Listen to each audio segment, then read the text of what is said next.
Amazónia. Os primeiros colonos portugueses que aqui chegam no século XVII deparam-se com um cenário diferente, desigual, provocador e assustador. O cenário do mundo tropical. –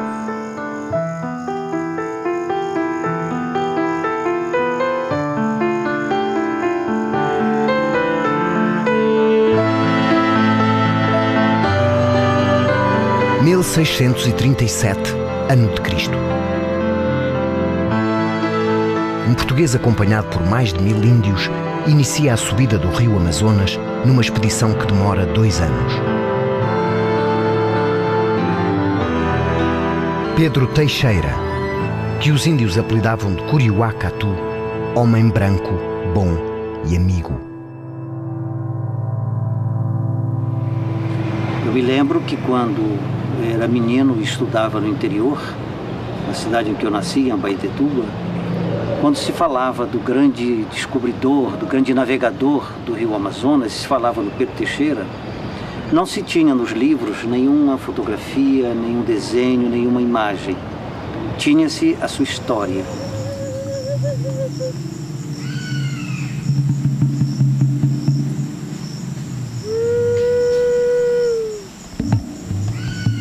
Uma das características da cultura amazônica é a presença do imaginário nas relações sociais e na compreensão da realidade. Então é natural que o Pedro Teixeira ficasse também incorporando por essa maneira de sentir a realidade muito nossa, que é por via do imaginário. Este é o mundo da floresta e do rio da Amazônia. Da Amazônia que a presença portuguesa tomou um primeiro contato no século XVII. Esta mesma Amazônia que foi o cenário da grande viagem de Pedro Teixeira, da epopeia e da odisseia de Pedro Teixeira, por um mundo de desconhecimento e por um mundo de encantamento. A admiração que houve por Pedro Teixeira é a admiração de um grande chefe que, com mão de ferro, conduz uma jornada. Pedro Teixeira nasce em 1570 em São Pedro de Cantanhede, distrito de Coimbra, Portugal. Era de ascendência nobre, cavaleiro da Ordem de Cristo e moço fidalgo da Casa Real. Vai para o Brasil em 1607, onde se notabiliza por grandes feitos militares na luta contra franceses, holandeses, ingleses e espanhóis que dominavam aquela região.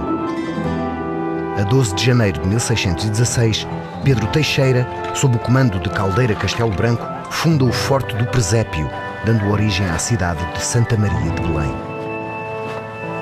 Graças às negociações impostas por Dom João II, o meridiano do Tratado de Tordesilhas tinha sido deslocado 370 léguas para o ocidente da linha original de 1494. A linha de Tordesilhas fazia a divisão do mundo achado ou por achar entre Portugal e Espanha, o que provocou uma enorme concorrência, principalmente da França e depois da Holanda e da Inglaterra.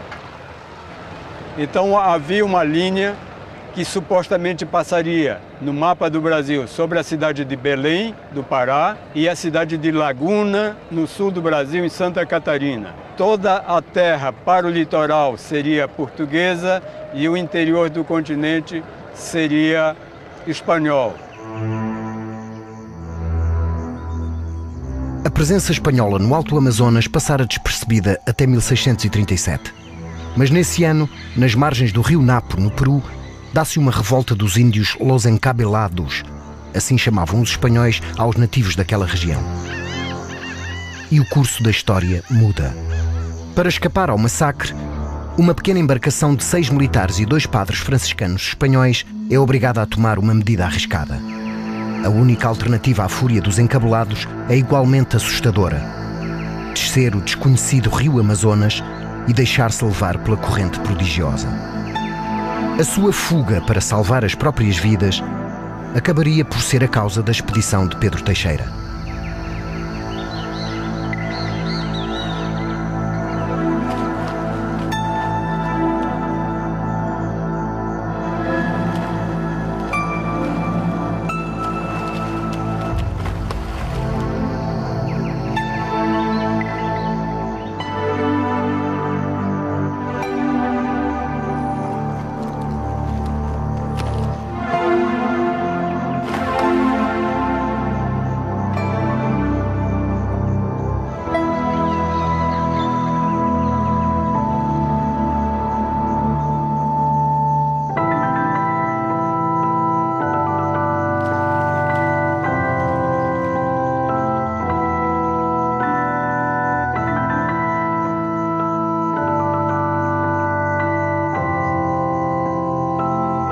como que por milagre, acabam por chegar a Belém, vivos, apesar de exaustos e famintos, e dando graças a Deus por terem sobrevivido quer à revolta dos índios, quer à fúria do rio. O relato dos refugiados chega até aos ouvidos do governador do Maranhão. Preocupado com a presença de espanhóis no Alto Amazonas, o governador ordena que os 2 padres franciscanos sejam trazidos à sua presença. André de Toledo e Domingos Brieda são imediatamente embarcados e levados para o Maranhão, onde são recebidos pelo governador. Jácome Raimundo de Noronha tinha sido nomeado governador do Maranhão a 9 de outubro de 1636. Movido pelas informações dos 2 padres franciscanos e receoso de um possível domínio espanhol do Amazonas a partir do Peru, decide organizar uma expedição sem precedentes. Uma expedição para subir o rio Amazonas até Quito, no Peru. Esta medida arrojada, tomada logo em meados de 1637, ocorre no ambiente político em que se preparava na metrópole a Revolução de 1640. Jácome Raimundo estava por isso consciente dos riscos que assumia ao decidir organizar esta perigosa viagem. A viagem que é a resposta àquela feita pelos missionários Brieba e Toledo. A viagem que seria, portanto, não a da aventura isolada, não da aventura singular, como a dos franciscanos, mas a viagem que implicava o investimento de Estado, um investimento de política, uma estratégia de geopolítica.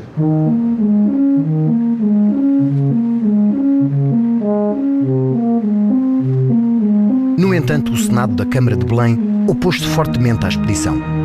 Considerava que esta aventura era despropositada e iria enfraquecer as já reduzidas forças que defendiam a população.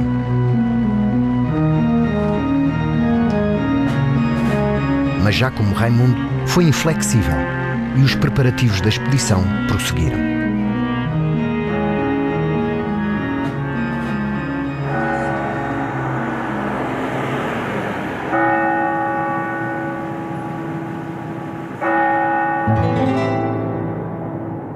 O homem escolhido para liderar esta expedição é Pedro Teixeira.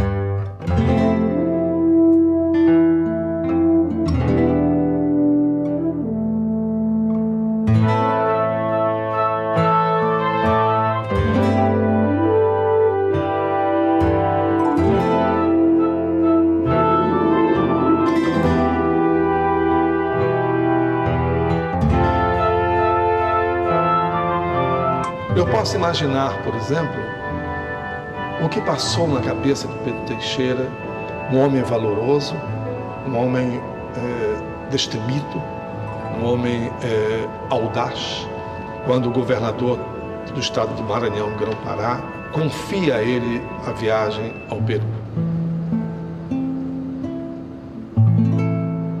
É este século XVII, portanto, do primeiro contacto, do primeiro estranhamento, do primeiro encantamento, do primeiro momento, em outras palavras, que vai colocar o colono português, o conquistador português, o soldado português, o padre missionário português, diante de um mundo que dele exigia uma compreensão e uma racionalidade para a qual nem sempre ele estava preparado. Um século antes, o espanhol Francisco de Orellana descera a parte deste rio a que chamavam o Mar Doce. Agora cabia a Pedro Teixeira liderar aquela que seria a primeira expedição de subida e descida deste perigoso rio em todo o seu curso. Pedro Teixeira nomeou para seus auxiliares superiores o coronel Bento Rodrigues de Oliveira, que conhecia os costumes dos índios e falava tupi. O capitão Bento da Costa, que seria o piloto-mor desta jornada, e o capitão Pedro da Costa Favela, cartógrafo, ficaria encarregue de dar um rosto ao mundo diferente e assustador que era o rio Amazonas.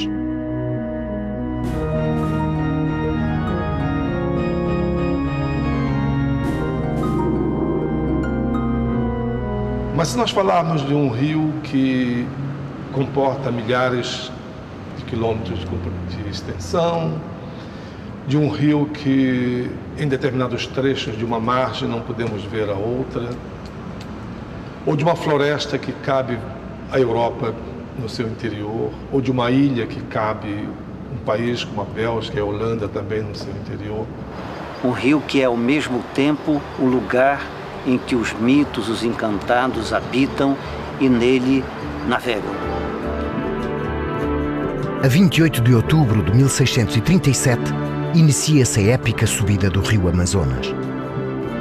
A grande expedição de Pedro Teixeira parte de Cametá, povoação do rio Tocantins, 160 km a montante de Belém. A corrente é contrária e as embarcações, à falta de vento, avançam a remos.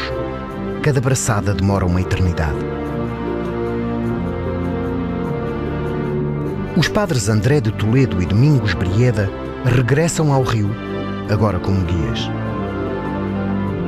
1200 índios guerreiros abandonam as suas aldeias, levam consigo as suas mulheres, as suas crianças e acompanham Pedro Teixeira numa expedição que levaria 2 anos por um rio traiçoeiro e encantado. Esta jornada daria ao Brasil a sua maior extensão e a Portugal uma das maiores epopeias da sua história.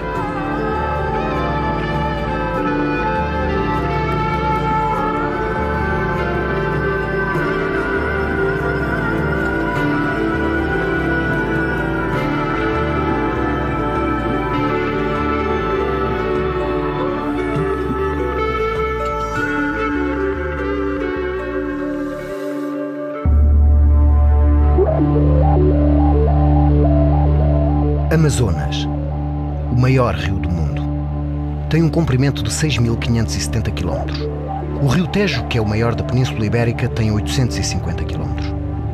Com 6,5 milhões de hectares, o Amazonas é maior que toda a Europa Ocidental, cobrindo mais de metade do território brasileiro. Aqui a deslocação é difícil e perigosa, ameaçada a cada passo pela fauna, pelas doenças transmitidas pelos insetos, pelo calor e umidades sufocantes, pelas súbitas tempestades de extrema violência. Ainda hoje o Amazonas encerra as últimas áreas terrestres inexploradas do planeta. No século XVII, o século de Pedro Teixeira, este rio fabuloso e imenso era o Mar Doce, o novo mundo a explorar, a descobrir e a documentar. Se nós percorrermos a literatura de viagens no século XVII, relativamente à forma como a região amazônica se encastela nas mentalidades europeias, há como que um denominador comum. E este denominador comum é representado pelo encantamento, pelo êxtase, pelo deslumbramento, pelo medo diante de um mundo que parecia não possuir lógica, ordem, leis e princípios. Nós somos uma pátria de águas, nós somos uma região em que as águas predominam como significado, instigação ao devaneio e como sugestão para as figurações imaginárias. Por isso, os nossos rios, eles não são apenas formados de águas e margens. Os nossos rios são formados de margens, de água e de encantarias, que são localidades situadas no fundo do rio, onde moram os encantados, onde moram os deuses e os mitos. Então, essas encantarias fazem parte do que eu chamo a paisagem ideal do rio, criada pelo imaginário do caboclo amazônico.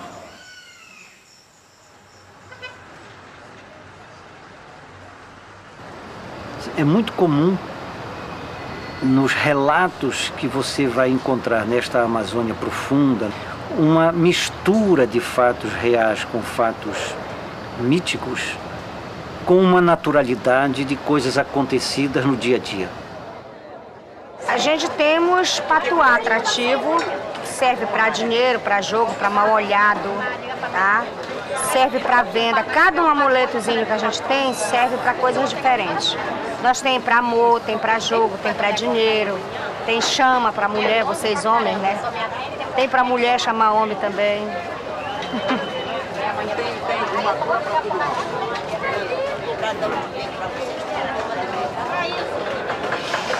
Chega de chaminho, chora nos meus pés. Isso aqui são perfumes assim, atrativos. A pessoa que tem problema no amor, tem dificuldade, que não arruma nada, essas coisas, né? Isso aqui ajuda muito, tanto esse como esse aqui. Você usa como perfume, ou pode misturar no perfume para usar e passar no pulso, atrás da orelha e assim, isso assim. Pode olhar que tu vai ver o que é de mulher atrás de ti.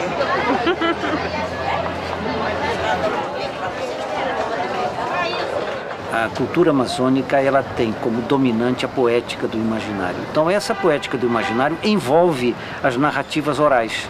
E as narrativas orais têm como conteúdo relatos que podem interligar tanto o real quanto o imaginário, tanto a história como a mitologia. Real e imaginário, entrelaçados, indissociáveis. Separar um do outro é descaracterizar completamente a representação da cultura amazónica. Neste lugar acredita-se que os botos, o golfinho do Amazonas, transformam-se em homens e vêm à terra para engravidar mulheres desprevenidas.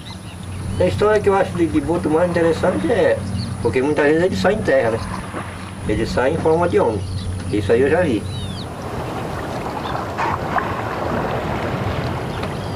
Porque tem muitos botos que eles até judiam de mulheres.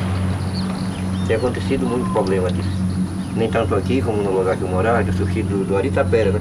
O lugar mais distante daqui. Mas tem acontecido muito disso. Deles até fazerem as mulheres ficarem gestantes, né?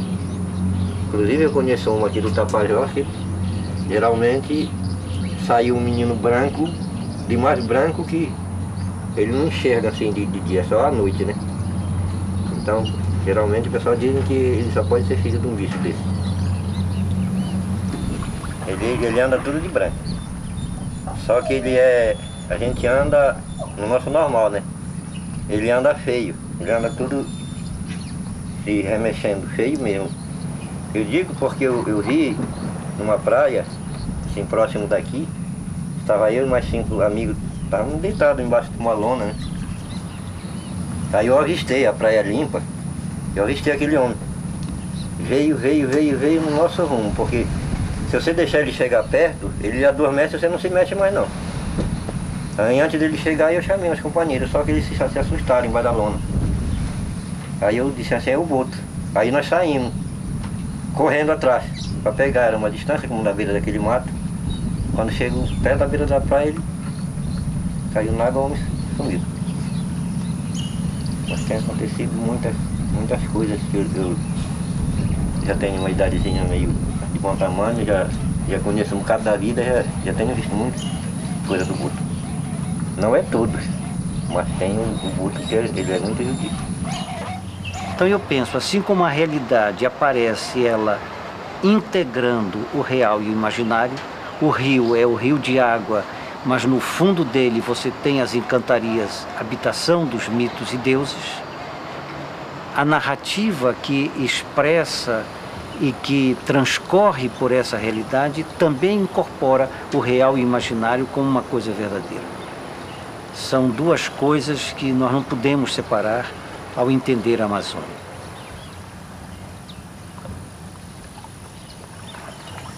Não é, pois, de espantar que essas figuras míticas do rio surjam nos relatos da viagem de Pedro Teixeira.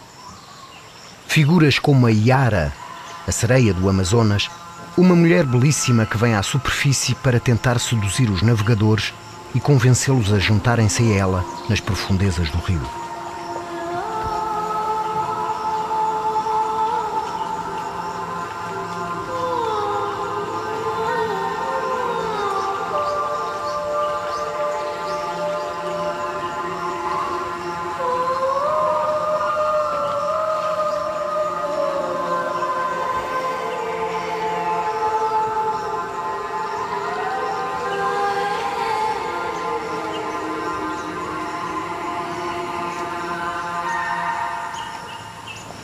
São entidades que, no meu entender, poetizam a imagem real do rio e transformam esse rio num rio fabuloso, fazendo com que histórias reais convivam com essas histórias imaginárias, mas convivam dentro de uma forma tão integrada, tão espontânea,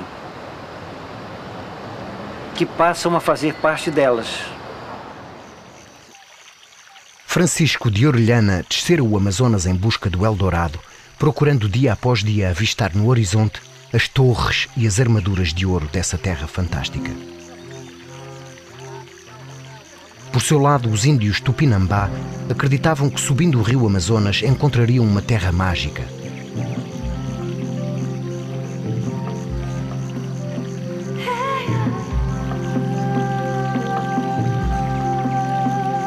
Saindo de Altamira pelo rio Xingu, vamos dar ao rio Iriri, nas margens do qual vivem os índios Arara.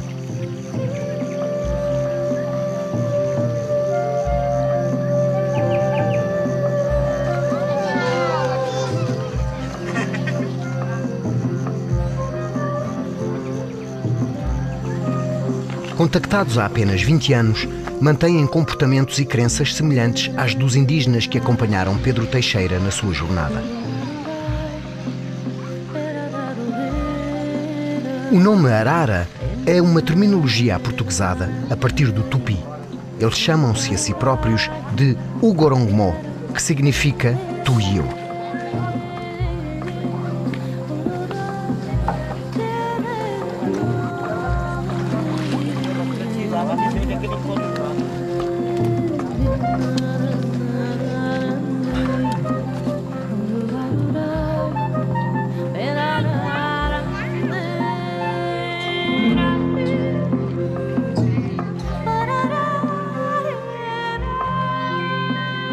Os índios Arara, antes do contacto, eram considerados um grupo bélico, e isso no imaginário não indígena deixou a tribo numa categoria de ferozes e agressivos. Mas na verdade o seu relacionamento diário é de extrema delicadeza, simpatia e bondade.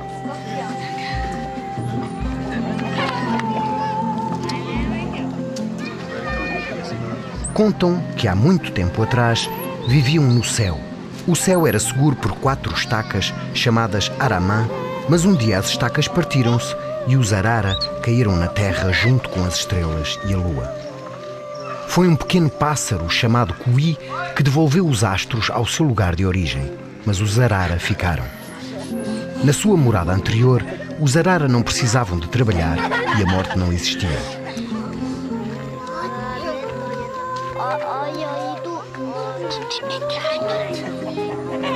No século XVII, o século de Pedro Teixeira, os índios Tupinambá também acreditavam nesse paraíso. A oeste, onde o sol se punha, julgavam existir a terra sem males, onde não havia morte, onde não era preciso trabalhar, onde se era jovem para sempre.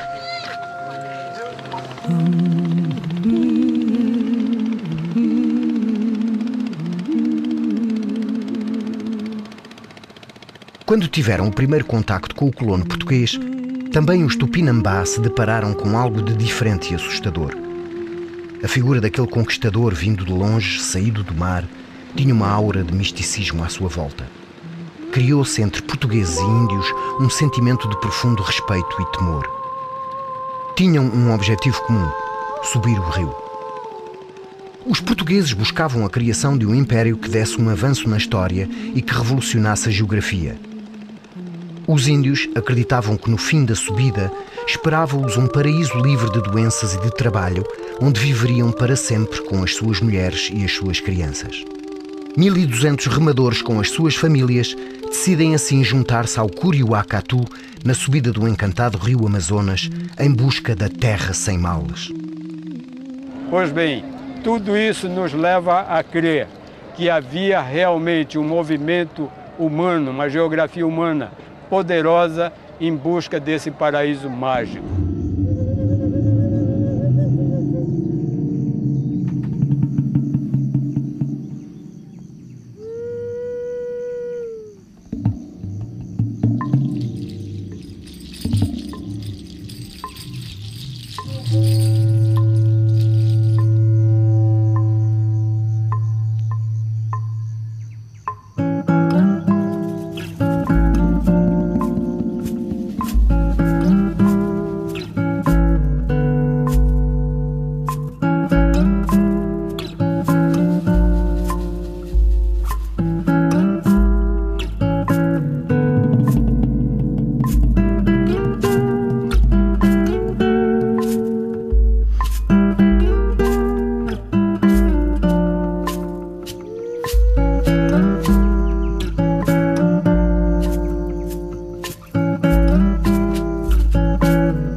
Mas quanto mais a expedição avançava, mais longe essa terra encantada parecia estar. A busca dos índios por uma vida eterna e melhor parecia nunca mais chegar ao fim.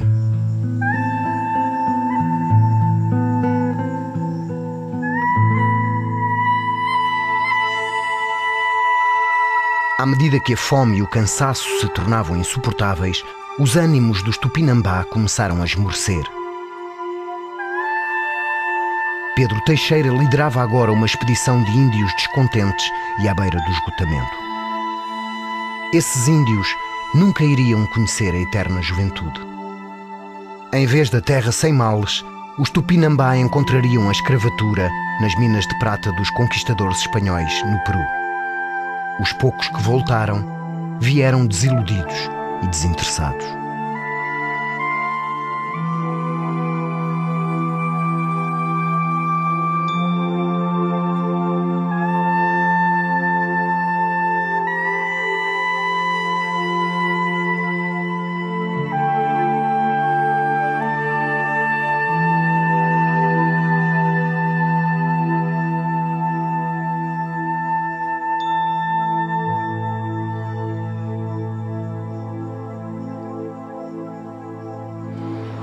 Essa viagem do Pedro Teixeira, ela foi importante para nós no sentido de expandir o território português, mas não apenas expandi-lo numa forma geográfica. Eu acho que essa expansão do território português, que é simbolizado pela viagem do Pedro Teixeira, foi também uma consagração de uma relação cultural entre a Amazônia e Portugal, que tem em Belém a sua imagem mais sublimada, que tem em Belém a sua imagem mais forte. Em 1616, Pedro Teixeira esteve presente na fundação de Belém do Pará, a Amazónia Lusitana. Uma cidade que, depois da heroica expedição, acabaria por tornar-se a imagem tropical da memória e da saudade de Lisboa, em plena Amazónia. No século XIX, existiam duas propostas de urbanização. Uma era a de urbanizar os canais e os igarapés e fazer de Belém a Amsterdão dos trópicos. A outra apostava no aterramento de canais e pela configuração da cidade numa estrutura urbana que reproduzisse imagens de Lisboa. A classe dominante política e de comércio era de portugueses ou descendentes e por isso Belém acabou por tornar-se uma espécie de Lisboa dos trópicos. Hoje uma metrópole com cerca de 1,5 milhão de habitantes, Belém mantém esse retrato. Encerra ainda no seu cotidiano a indissociável relação entre a realidade e o imaginário que caracterizam a cultura popular brasileira, em que o catolicismo ibérico está fortemente ligado com os cultos populares do Brasil, como o candomblé.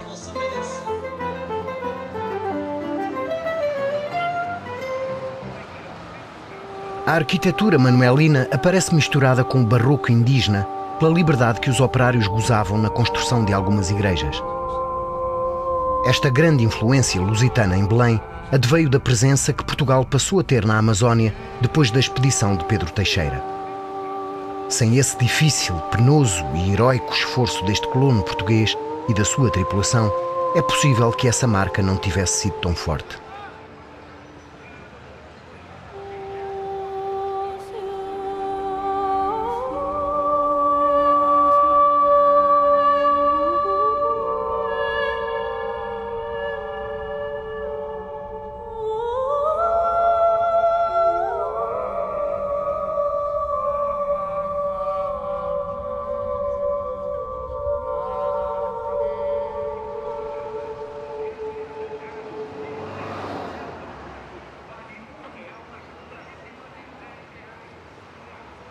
Com a separação das duas coroas, Portugal só pôde contrapor as suas pretensões territoriais às de Espanha por causa do auto de posse protagonizado por Pedro Teixeira no regresso da expedição. O colono português fez erguer um padrão assinalando a fundação do povoado de Franciscana, dizendo que tomava conta da terra em nome de Filipe, mas pela coroa de Portugal.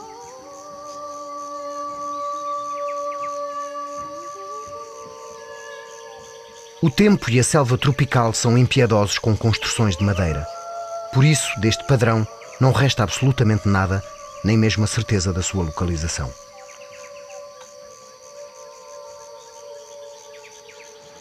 Pedro Teixeira é nomeado governador do Pará em 28 de fevereiro de 1640, o ano da restauração. Doente, entrega o cargo 3 meses depois. Morre em 1641. Os seus ossos perderam-se quando a igreja onde fora sepultado, em Belém, foi deslocada para o local onde se encontra atualmente. Pedro Teixeira é hoje mais uma entidade sobrenatural navegando pelo rio no imaginário do nosso caboclo amazónico. O seu heroísmo confunde-se com a presença das outras entidades fantásticas que habitam o Amazonas.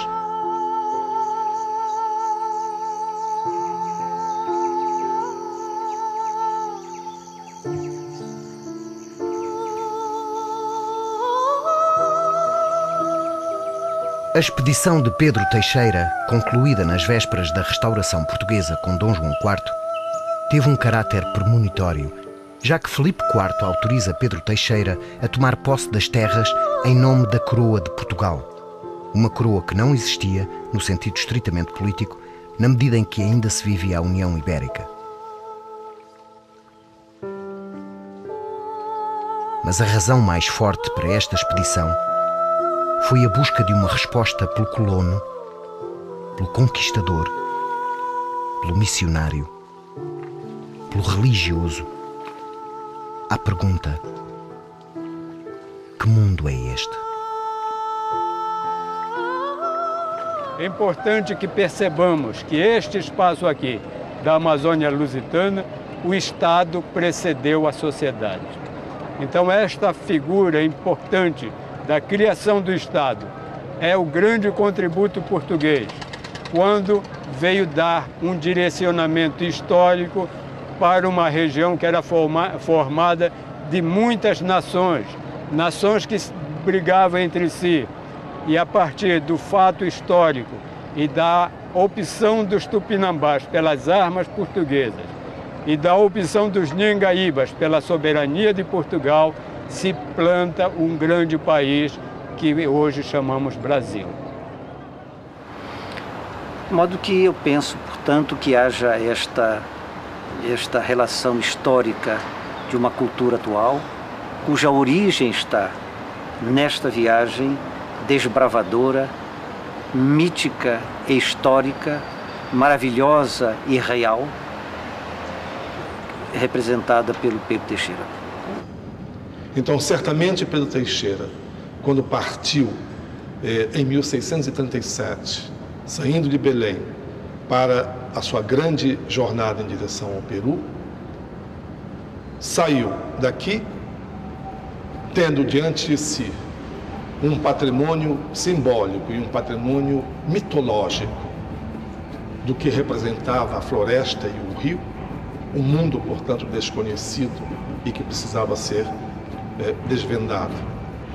E ao retornar a Belém, ele retorna como o viajante que produziu um conhecimento sobre a região.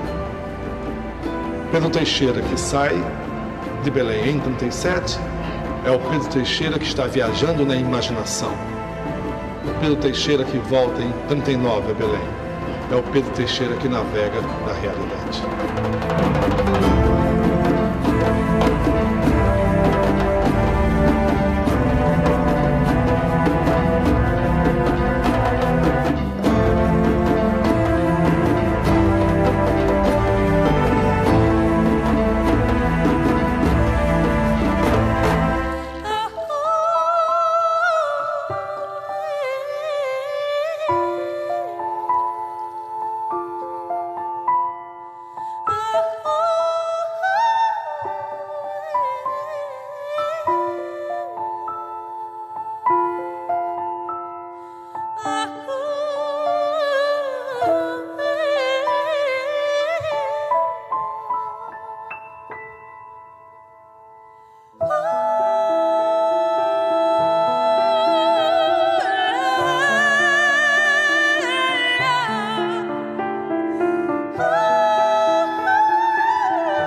you.